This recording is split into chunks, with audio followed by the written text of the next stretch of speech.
वाकई आम आदमी पार्टी के विकास कार्य का रोड़ा बन रही थी भारतीय जनता पार्टी। आपको ऐसा लगता है कोरोना काल में जब पूरे दिल्ली में हाहाकार मचा हुआ था तो अरविंद केजरीवाल और उनके मंत्री घर में घुस गए थे, शराब नीतियाँ बना रहे थे और अपने शीश महल 45 करोड़ का शीश महल बनवाने की तैयारी कर रहे थे। तब उस समय उन्होंने सोचा था कि दिल्ली की जनता के साथ कैसा व्यवहार करना है, दिल्ली की जनता की कैसे सुरक्षा करनी, कैसे देखभाल करनी, हाथ खड़े कर दिए थे और कहा था प्रधानमंत्री जी संभाल लीजिए। तो किसने किया था?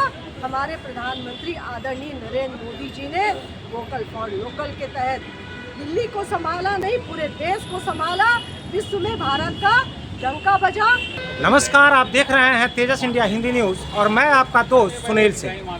अभी मैं मौजूद हूँ दिल्ली के लक्ष्मी नगर विधानसभा में, जहां भारतीय जनता पार्टी के कुछ वरिष्ठ कार्यकर्ताओं से विधानसभा चुनाव 2025 में किस तरह की तैयारी भारतीय जनता पार्टी के कार्यकर्ताओं की तरफ से चल रही है और तथा भारतीय जनता पार्टी विधानसभा चुनाव 2025 में किस तरह के रणनीति के साथ आगे बढ़ रही है, हम इस बारे में आज बात करें। नमस्कार सर, क्या नाम है सर आपका? मनीष है सर मेरा नाम। मनीष जी, आप देख रहे हैं आपकी जैसे जैसे विधानसभा चुनाव हमारे करीब पहुंचता जा रहा है, मानिए चंद कदमों की दूरी पर रह गया है। बिल्कुल चुनावी सरगर्मी अपने चरम सीमा पर है इस समय।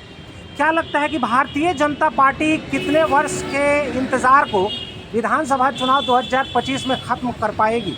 मैं बता देता हूँ 26 वर्ष के इंतजार को इस बार में भाजपा से पूरी उम्मीद है। भारतीय जनता पार्टी बहुत अच्छा काम कर रही है, इसे बहुत अच्छी पोजीशन पे है और मैं आपको यकीन दिलाता हूँ कि 8 तारीख का दिन होगा और कमल का फूल पूरे दिल्ली में खिल जाएगा सर। भाजपा सरकार बनाने जा रही है, बनेगी और बनेगी।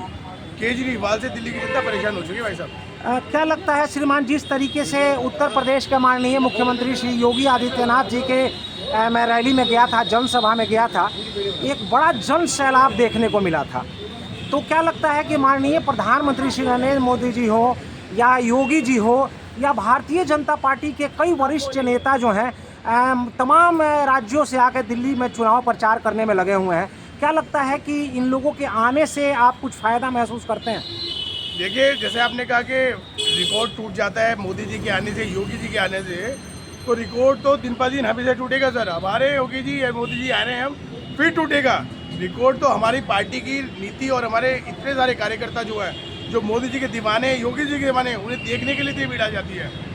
और जो आप कह रहे हैं प्रवासी, वो भी हमारे भाई हैं, वो हमारे लिए ही काम करते हैं, वो हमारे लिए हमारी मदद के लिए आते हैं। ये तो भारतीय जनता पार्टी की तैयारी की बात रही, लेकिन जिस तरह से आप देख रहे हैं कि आम आदमी पार्टी तथा कांग्रेस की तरफ से बार बार ये कहा जा रहा है कि भारतीय जनता पार्टी के पास सीएम के लिए कोई चेहरा नहीं है, इस पर क्या कहेंगे श्रीमान? देखिए सर, सीएम का चेहरा जो आप कह रहे हैं, हमारे ये राष्ट्रीय स्तर से आता है सीएम का चेहरा। ऐसा नहीं कि किसी का भी चेहरा बना दें, कुछ भी हो। ये पार्टी की रणनीति है, पार्टी तैयार करेगी इस बात को कि सीएम का चेहरा हमारे बहुत अच्छे नेता, बहुत बड़े बड़े नेता हैं। सीएम के चेहरे के लिए हमारे पास कोई ढूंढना नहीं पड़ेगा, बहुत चेहरे हैं हमारे पास। इस बात से हम निश्चित रहें पार्टी के सबके नॉलेज में, और चेहरे हमारे पास बहुत सारे हैं दिल्ली के। अभी भारतीय जनता पार्टी की एक महिला वरिष्ठ कार्यकर्ता मेरे साथ में जुड़ी हुई हैं। नमस्कार मैम, क्या नाम है आपका? मेरा नाम अनिला शर्मा। मैम, देखा जा रहा है कि जिस तरीके से दिल्ली के वर्तमान सरकार में बैठे हुए पूर्व मुख्यमंत्री श्री अरविंद केजरीवाल जी के द्वारा दिल्ली के महिलाओं को लुभाने की, रिझाने की कुछ ज़्यादा ही कोशिश की जा रही है। क्या लगता है कि महिलाओं के लिए जिस तरीके से फ्री की घोषणाएं की जा रही हैं, तो भारतीय जनता पार्टी महिलाओं के लिए क्या करने वाली है? भारतीय जनता पार्टी महिलाओं के लिए, थोड़ा तेज बोलिए मैम। भारतीय जनता पार्टी आज सिर्फ चुनाव में ही नहीं महिलाओं के लिए करने जा रही है। आपने देखा होगा कि महिला भी प्रधानमंत्री थी ना, लेकिन किसी ने महिलाओं के बारे में सोचा था कि महिलाओं को शौचालय की भी ज़रूरत है, महिलाओं को उज्ज्वला गैस की ज़रूरत है। महिलाएं ठंडी में, बरसात में लकड़ियां चुन के लाना, सुखा के रखना और फिर उनमें 3 टाइम का भोजन बनाना, और जिससे धुएं से उनको कितनी परेशानियां होती थी। तो भारतीय जनता पार्टी निरंतर महिलाओं के बारे में सोच रही है। 2015 में प्रधानमंत्री जी बेटी बचाओ बेटी पढ़ाओ योजना लाए। इस योजना का उद्देश्य क्या था? महिलाओं की लिंग अनुपात में जो गिरावट थी उसे रोकना, नारी जाति को, महिला को सशक्तिकरण की ओर बढ़ावा देना। मैम देखा होगा आपने जी कि दिल्ली के अंदर निर्भया के साथ जो हुआ था, दिल्ली में वर्तमान सरकार में बने माननीय पूर्व मुख्यमंत्री अरविंद केजरीवाल जी उस समय बहुत ज़्यादा एक्टिव थे, कहीं ना कहीं धरना प्रदर्शन कर रहे थे, महिलाओं के प्रति अपने आप को जागरूक बता रहे थे, उन महिलाओं के प्रति कहीं ना कहीं अपराध को रोकने की बात कर रहे थे। लेकिन हर 2 से 4 महीने में दिल्ली की बेटियां महफूज नहीं हैं, बेटियों के साथ में यहाँ पर दरिंदगी होती है, महिलाओं के साथ कहीं ना कहीं बर्बरता की जाती है।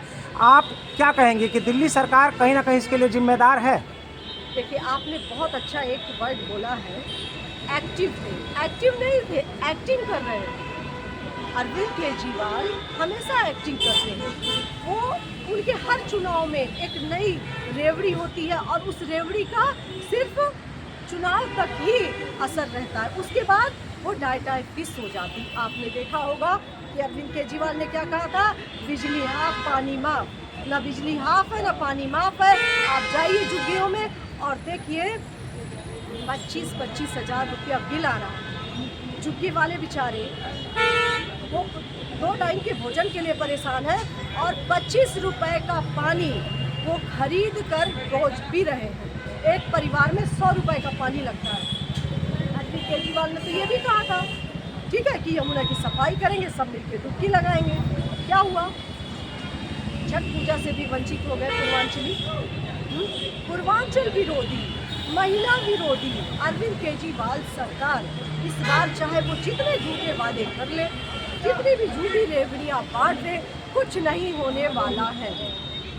ठीक है। और एक बात आपको मैं और बता दूं कि आपने कहा कि भारतीय जनता पार्टी का कौन सा चेहरा होगा। भारतीय जनता पार्टी का एक ही चेहरा है, कमल निशान, और कमल निशान पे पूरी जनता वोट करेगी, कमल जीतेगा। हर कार्यकर्ता कमल के निशान के बराबर है, चाहे वो प्रधानमंत्री हो, चाहे वो अमित शाह जी हो, चाहे वो जेपी नड्डा जी हो, चाहे हमारे मंडल का बूथ अध्यक्ष हो, चाहे हमारे पन्ना प्रमुख हो। हम सब कमल निशान है, हमारा एक ही निशान है, कमल निशान। ना जिस तरीके से देख रहे हैं आप कि तमाम राजनीतिक पार्टियों की तरफ से फ्री की घोषणाएं दिल्ली में चुनाव में की जा रही हैं। अभी कुछ दिन पहले ही आपने देखा था कि कांग्रेस के माननीय राहुल गांधी जी के द्वारा हमारे देश के संविधान को लेकर के लहराया जा रहा था। नहीं, हम उस चीज़ को नहीं कह सकते, संविधान को लेकर लहराया जा रहा था, लोकतंत्र के रक्षा की बात की जा रही थी। तो आज कहीं ना कहीं कांग्रेस हो, आम आदमी पार्टी हो, कहीं ना कहीं शुरुआत इधर की तरफ से की गई है फ्री की राजनीति की। क्या कहेंगे आपकी फ्री की राजनीति हमारे देश के लोकतंत्र को पीछे की तरफ धकेलने का काम कर रही है? अच्छा, एक तो मैं आपको एक जवाब देना चाहता हूँ। आपने कहा कि भाजपा पे सीएम के लिए कोई चेहरा नहीं है। आपको याद होगा जहाँ भी भाजपा इलेक्शन लड़ती है वहाँ कोई भी सीएम का चेहरा नहीं होता है। यूपी में सीएम का चेहरा नहीं था, योगी जी आए। उत्तराखंड में सीएम का चेहरा था, उत्तराखंड में आए। जहाँ भी आए हम सीएम का चेहरा डिक्लेयर बीजेपी नहीं करते। जो अच्छा और बेस्ट होता है पब्लिक के लिए उसको मोदी जी ब्रेक करते हैं। अब रही दूसरी उसकी बात, देखो संविधान का तो धज्जी जो उड़ाई है वो मैम कांग्रेस ने शुरू से उड़ाई है और भी नेता उड़ा रहे हैं। हमारे केजरीवाल जी भी जब आए थे वो भी संविधान के बहुत उदार थे कि मैं वो लेके आऊँगा, बिल पास कराऊंगा, वो भी नहीं कराया। तो लोकपाल बिल वो भी भूल गए, लोकपाल बिल तो रह गया। अब तो दारू चल रही है। तो देखो ऐसा है, ये तो हमारी नज़र में। और आप कह रहे हो कि बाहर से जो नेता आ रहे हैं, पर हमारे योगी जी एक ऐसे नेता हैं पार्टी में, मोदी जी भी, कि योगी जी जहाँ पैदल भी निकल जाते हैं ना वहाँ एक तरफा इलेक्शन जीतते हैं, क्योंकि उनका चेहरा अच्छा है, उनकी छवि अच्छी है। ऐसे हमारे सारे जितने भी अधिकारी हैं, प्रधानमंत्री। मैंने एक आखिरी सवाल आपसे, आम आदमी पार्टी बार बार ये कहती है कि हमने दिल्ली में खूब काम किया, तो वहीं उसके दूसरे पहलू में कहते हैं कि केंद्र सरकार भारतीय जनता पार्टी हमें काम नहीं करने देना चाहती है। मैं भारतीय जनता पार्टी के आप वरिष्ठ कार्यकर्ता हैं, आपसे जानना चाहता हूं, जब भारतीय जनता पार्टी ने केजरीवाल जी को काम नहीं करने दिया तो फिर उन्होंने विकास कार्य कैसे किया, कहां से किया? अच्छा, आप एक बात जानते हो, कोई भी प्रदेश का फंड होता है, कोई भी सरकार केंद्र में होती है तो वो फंड उसको मिलता है। ऐसा नहीं तो फंड रोक सकता कोई नहीं। दूसरी बात ये है, आप कह रहे हैं केजरीवाल जी ने पानी फ्री दिया, बस फ्री दी है। देखो, बहन को फ्री दिया, जीजा से लूटा है। बहन को फ्री दिया, जीजा से लूटा है, क्योंकि जीजा का जो कमर्शियल बिल है वो तिवल चुवल आ रहा है। तो बहन तो फ्री कर दी है, बात तो वही है, बिल तो वही आ रहा है। बहन को बस में फ्री कर दिया है, जीजा को वहाँ से लूट लिया है। तो ये कोई फ्री नहीं है, ये नाटक है, ढोंग है, और ढोंग ना चलेगा ना चलेगा। श्रीमान, आपने मेरे सवाल का जवाब नहीं दिया। क्या वाकई भारतीय जनता पार्टी आम आदमी पार्टी के विकास कार्य का बाधा बन रही थी? जो बोलेगा बोलिए। सबसे पहले मैं ब्रह्म प्रकाश सरोजोरिया 45 साल से जुड़ा हुआ हूँ। और आपने ये बोला 45 साल से जुड़ने के बाद केजरीवाल जो के ऊपर जो जितना भी है, केजरीवाल अब जाने वाले हैं। भारतीय आज से 2 महीने पहले भारतीय जनता पार्टी की, पहले मैं बोल चुका हूँ, 70 विधानसभा में, दिल्ली की 70 विधानसभा में 60 सीट हमारी मिलेगी। बनने जा रही है बीजेपी की सरकार। वाकई आम आदमी पार्टी के विकास कार्य का रोड़ा बन रही थी भारतीय जनता पार्टी। आपको ऐसा लगता है कोरोना काल में जब पूरे दिल्ली में हाहाकार मचा हुआ था तो अरविंद केजरीवाल और उनके मंत्री घर में घुस गए थे, शराब नीतियाँ बना रहे थे और अपने शीश महल 45 करोड़ का शीश महल बनवाने की तैयारी कर रहे थे। तब उस समय उन्होंने सोचा था कि दिल्ली की जनता के साथ कैसा व्यवहार करना है, दिल्ली की जनता की कैसे सुरक्षा करनी, कैसे देखभाल करनी, हाथ खड़े कर दिए थे और कहा था प्रधानमंत्री जी संभाल लीजिए। तो किसने किया था? हमारे प्रधानमंत्री आदरणीय नरेंद्र मोदी जी ने वोकल फॉर लोकल के तहत दिल्ली को संभाला, नहीं पूरे देश को संभाला, विश्व में भारत का डंका बजा। और हम भारतीय जनता पार्टी के कार्यकर्ताओं को कह दिया गया था कि आप लोग घर से निकलो, मास्क बना के बांटो, आप